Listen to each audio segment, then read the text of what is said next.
So initially, of course, I wasn't going to do a Doctor Who review of this episode, but upon closer inspection, I have decided to. You'll notice that you're looking at a pure black screen right now, or maybe it has little tinges of red in it because I am not actually pointing the camera at anything. I'm just kind of pointing the camera at the floor and just talking.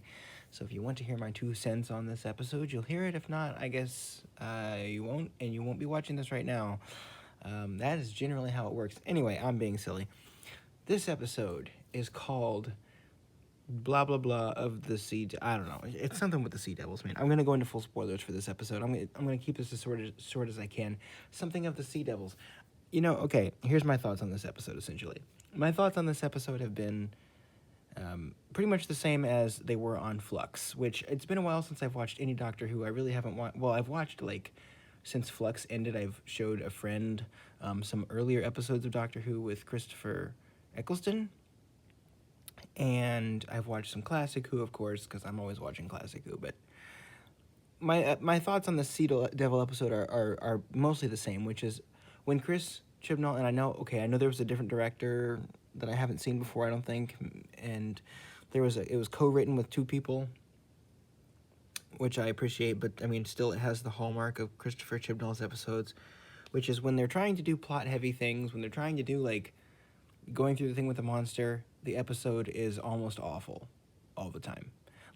It's like there's just things happening, and you're not really keeping track of it. When the actors get a chance to act, not as in, I'm not talking, just spitting exposition. I'm talking when they actually get a chance to act, they do fine. The best moments of the episode were at the end, when the Doctor is just having a conversation with Yaz. Those moments are fine. They're great.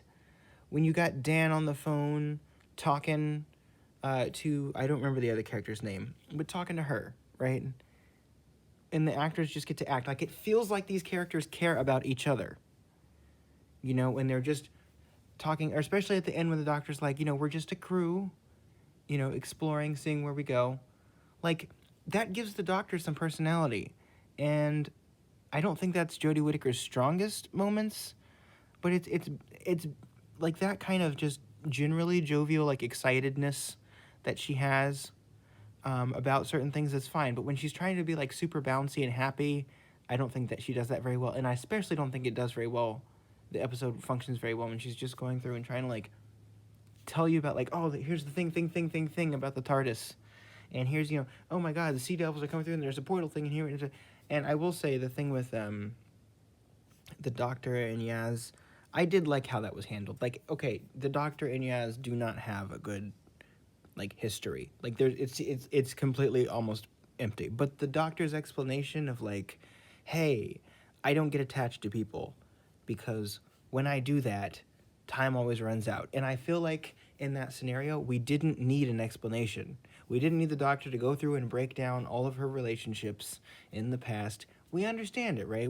If you're a fan of Doctor Who, you understand this is what the Doctor does. The Doctor does not stop to settle down. It's kind of a problem. And the Doctor opening up about that at the end of the episode was good too. The episode, honestly, you could have skipped everything with the Sea Devils and just had the episode have that ending and be hey, we didn't, this is just us chilling for a second, and having it be a mini-sode where the Doctor's talking to Yaz and being hey, I understand this is what you want, but I really can't do that. And then having Dan on the phone, that would have been a better episode than this, because the fact of the matter is, having the Sea Devils back, first of all, I like the Sea Devils, the first story. I definitely didn't like the second Sea Devils story, which had Peter Davison, but I definitely like the John Pertwee Sea Devils story. But I didn't like that one really because of the monsters. I liked it because of John Pertwee and Roger Delgado's chemistry. That sword fight in the Sea Devils is one of John Pertwee's most iconic moments.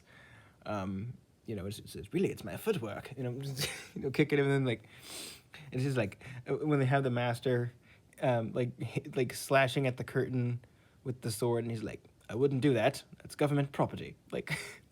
Those are iconic John Pertwee moments, right?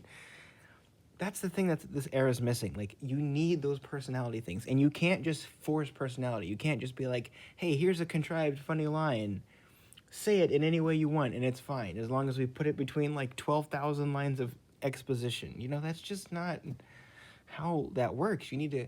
It's better to have less sci-fi and more personality than to have more like sci-fi and less personality. You know what I mean? It's better to just let the characters be who they are and not like worry about constantly getting to the next thing. Because like with Flux, I understand the episodes got cut short, but like it got to a point in the episode where I'm like, I just don't even really care about what's happening anymore. Like, okay, the Sea Devil got activated because they opened up a statue, which is kind of dumb, but you know, it's Doctor Who. You know, dumber things have happened, definitely, especially in Classic Who, right?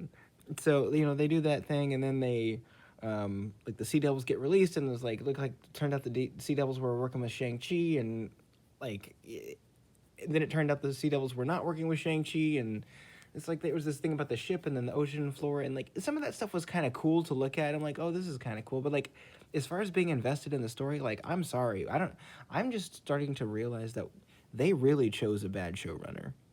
Like they chose a bad showrunner because it's like he does not get what the show is. And like I know that's really arrogant to say and like sounds like I could run the show better, but the dude just he does not understand like why people like Doctor Who. It's not because they want to sit and listen to like a bunch of sci-fi gobbledygook. That's not why they like the show. They like the show because of the characters, and you need to spend time you need to spend time establishing characters before you introduce new characters. We need to give a shit about people before you go and move to the next thing. I've been saying this since Flux started. You know, you got to do that, man. You got to have characters that people care about, and then you can do your sci-fi stuff. Or sometimes you can have like a cold open where it's like, oh, this is really weird. Like they did that at the beginning of this episode, and it was fine. Like with the Sea Devil, like that's fine. But then like the characters just kept going boom, boom, boom, boom, boom, boom, boom, and it's like, well, okay, but you didn't have any payoff, you know? Not really. Um, what's something else in this episode? I don't really know. It's just I pretty much said all my piece with this. Um, maybe I shouldn't say this, but I'm going to. I kind of have a hard time believing that lady could have like easily overpowered Dan and the other guy and the other kid because like if I'm not mistaken, they were both much taller than her. And it's like, okay, if you're a warrior and you have a sword, that's one thing. If she like knocked them out and then tied them up, but it's just like, dude, you're one person, you're smaller than those other two, and like, you they allowed you to tie them upside down. I have a hard time believing that. You know, it's just I had a hard time. Like I know sometimes in episodes they want to do like the female empowerment thing, and I understand that, but like, dude, come on. Like, really? These two guys just let you tie them up like that? I don't know. I thought that was a little ridiculous.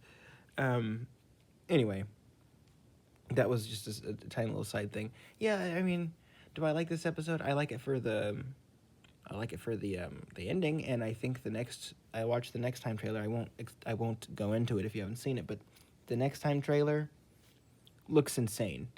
I will definitely be checking that out when they do that. And presumably before that episode drops, we're going to be told who the next Doctor is, who I still think is going to be Lydia West. I don't know for sure if it's going to be Lydia West, but we're going to find out who the next Doctor is before the next episode drops probably. Hey, if they can keep it a secret until then, props to them, right? I really hope they actually do that once. It would be nice just once to be surprised, which I know other people have pointed out, so I'm not going to act like that's an original point.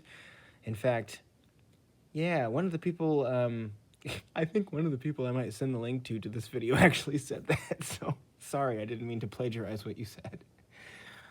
But yeah, that's pretty much it. So, blah, blah, blah, blah, of the Sea Devils. It was fine. Oh, another thing that annoyed me though, I don't know why they felt the need to recycle the same like effects for the Sea Devils voices.